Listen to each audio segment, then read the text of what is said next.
Hello mga kakusina! Ako po ulit si Ate Angel na kusina ni Angel. And for today's video, gagawa po ulit tayo ng dessert na for sure ay kayang-kaya mong gawin sa iyong kusina kahit panoorin mo na ang buong video dahil madali lang po ito. Una, naglagay muna tayo dyan ng isang sachet nitong may no magic buko jelly powder. So ito po ay meron siyang 24 grams. And then, tutunawin lang po natin yan sa 3 cups of water. Make sure na hindi pa po nakabukas yung apoy sa ating kalan. Kapag natunaw ng maigay yung ating jelly powder, maglagay na tayo dito ng iba pang mga ingredients kagaya ng 1 can or 370 ml ng evaporated milk. After adding ng ating evaporated milk, maglalagay rin po tayo dito at least 1 cup ng ating condensed milk. After adding ng ating condensed milk, maglagay tayo dyan at least half teaspoon ng vanilla essence or vanilla extract. At hahaluin lang po muna natin ito ulit ng maigi para sure tayo na walang namumuo na ingredients dyan sa bottom ng ating pan. Tapos lulutuin lang po natin to hanggang sa kumulo yung ating mixture.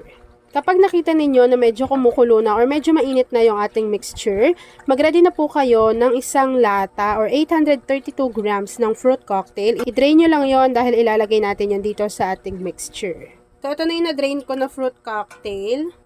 Ilalagay ko lang to dito. Ayan, 1 can yan na or 832 grams. Kapag nailagay na po natin lahat yung ating ingredients dito sa ating kasirola, hahaluin lang po natin ito ng maigi at hahayaan po natin kumulo yung ating mixture. So habang niluluto ko yan mga kakusina at hinihintay na kumulo yung ating mixture, please don't forget to like and follow yung ating Facebook page, Kusina ni Angel. Kung meron din kayong Instagram, paki-follow na rin ako doon, Kusina ni Angel.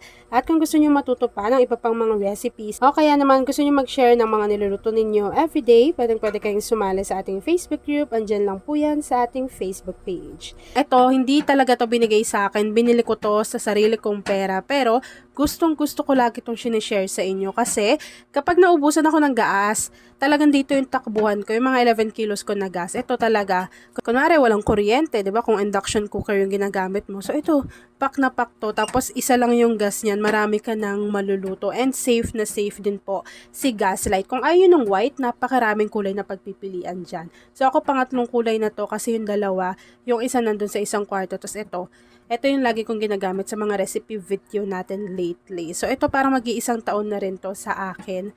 Pero, sobrang tagal ko nang gumagamit ng Gaslight. So, kung gusto nyo rin yan, ilalagay ko yan dyan sa basket o kaya sa ating comment box section para makapagbili na kayo nito na talaga namang matutuwa kayo kasi magagamit nyo po iyan. At ayan na nga mga kakusina, kumukulo na po yung ating mixture. So, this time, pwede nyo na pong i-off yung apoy sa inyong kalan at ita-transfer lang po natin ito sa ating mga microwavable tub. Sa microwavable ko siya sinasalin itong ating mixture kasi kapag nakaganyan siya, madali lang ipamigay, ipang regalo, pang negosyo, ganun. So, diyan ko siya isinasalin. Tig 750 ml yan. Kapag na-transfer nyo na yan dyan, hintayin lang natin yan lumamig mag-set. Tapos, papakita ko na sa inyo kung ano yung natapos nating easy dessert recipe. At ayan na mga kakusina, once na nag-set na or lumamig na yung ating dessert recipe, pwede na po natin tong i-enjoy.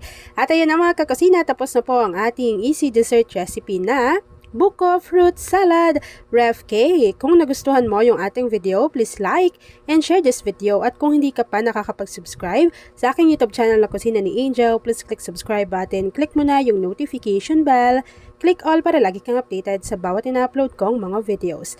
Yun lang mga kakasina. Thanks for watching and enjoy this video.